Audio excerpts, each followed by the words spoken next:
सीधी बात यह है कि ब्लैक पिंक का फ्यूचर फैंस की इमेजिनेशन से काफ़ी आगे जा चुका है और इसीलिए ये फ्यूचर एक बड़ा सरप्राइज बन गया है। फैंस अभी भी group comebacks, frequent music drops और कांस्टेंट विजिबिलिटी के फ्रेम में सोच रहे हैं, जबकि ब्लैक पिंक का एक्चुअल प्लान इस फ्रेम से बाहर ऑपरेट कर रहा है। असली सच ये है कि जो चीज़ फैंस को अनक्लियर लग रही है वो असल में क्लैरिटी का साइन है। ब्लैक पिंक का फ्यूचर लाउड नहीं हो रहा और यही बात फैंस को कंफ्यूज कर रही है। इंडस्ट्री ने हमें सिखाया है कि ग्रोथ का मतलब होता है ज़्यादा नॉइज़, ज़्यादा अपीयरेंसेस और ज़्यादा अनाउंसमेंट्स। ब्लैक पिंक ने इस रोल को क्वाइटली रिजेक्ट कर दिया है। उन्होंने समझ लिया कि जब आप ग्लोबल लेवल पर पहुंच जाते हो तो विजिबिलिटी से ज़्यादा पोजिशनिंग मैटर करती है और पोजिशनिंग हमेशा शोर के साथ नहीं बनती। फैंस जिसे डिले कह रहे हैं, असल में वो पुनर्गठन चरण है। ब्लैक पिंक ने पहले ही प्रूव कर दिया कि वो चार्ट्स और नंबर्स जीत सकता है। अब उनका फोकस ये नहीं कि हर साल कितने गाने आए, बल्कि ये है कि उनका इम्पैक्ट कितनी देर तक रहे। ये अप्रोच रिस्की लग सकती है, लेकिन लॉन्ग टर्म में यही अप्रोच सबसे पावरफुल होती है। असली सच ये भी है कि ब्लैक पिंक का फ्यूचर सिर्फ ग्रुप एक्टिविटीज़ तक लिमिटेड नहीं है। इंडिविजुअल आइडेंटिटी, ग्लोबल ब्रांडिंग और क्रिएटिव फ्रीडम इस फ्यूचर का कोर पार्ट है। फैंस अक्सर इसे सेपरेशन या डिस्टेंस समझ लेते हैं, जबकि असल में ये प्रणाली विस्तार है। जब हर मेंबर अपनी जगह स्ट्रांग होता है तो ग्रुप का ओवरऑल स्ट्रक्चर और ज़्यादा सॉलिड हो जाता है। ब्लैक पिंक का फ्यूचर सरप्राइज इसीलिए भी लग रहा है क्योंकि वो ट्रेंड ड्रिविंग नहीं है। ट्रेंड्स आती जाती रहती हैं, लेकिन ब्लैक पिंक ने ट्रेंड के पीछे भागने के बजाय अपनी लेन क्रिएट की है। जब आप अपनी लेन में चल रहे होते हो तो लोग आपको फॉलो करते हैं और इसी फॉलोअरशिप को फैंस अक्सर लेट नोटिस करते हैं।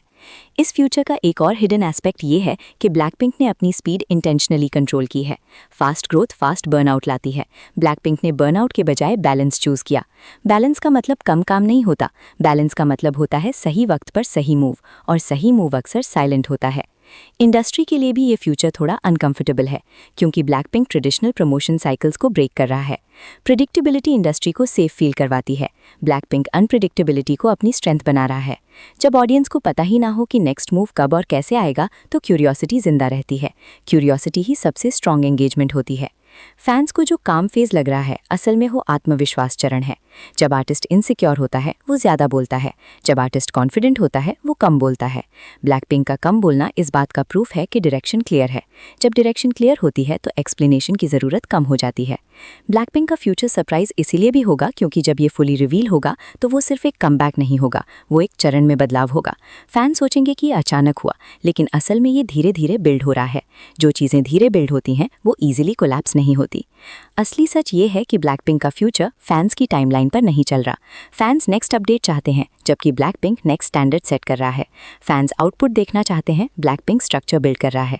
इसी डिफरेंस की वजह से फ्यूचर समझ से बाहर लग रहा है। सबसे इंपॉर्टेंट बात यह है कि ब्लैक पिंक का फ्यूचर लाउड होने के लिए डिज़ाइन नहीं हो रहा, लास्टिंग होने के लिए डिज़ाइन हो रहा है। और जो चीज़ लास्टिंग होती है वो पहले समझ नहीं आती। इसीलिए ये फ्यूचर आज सरप्राइज लग रहा है, लेकिन कल ऑब्वियस लगेगा। अगर आपको ये ब्रेकडाउन लॉजिकल लगा हो तो वीडियो को लाइक ज़रूर करें। कमेंट्स में बताएं आपके हिसाब से ब्लैक पिंक के फ्यूचर का सबसे सरप्राइजिंग पार्ट क्या होगा। और अगर आप चाहते हैं कि ऐसे ही उत्तर प्रथम उच्च प्रतिधारण क्षमता वाला के-पॉप विश्लेषण मिलती रहे तो पर्पल एंड पिंक स्टूडियो को सब्सक्राइब करना ना भूलें, क्योंकि यहाँ हम हाइप नहीं, असली सच डिकोड करते हैं।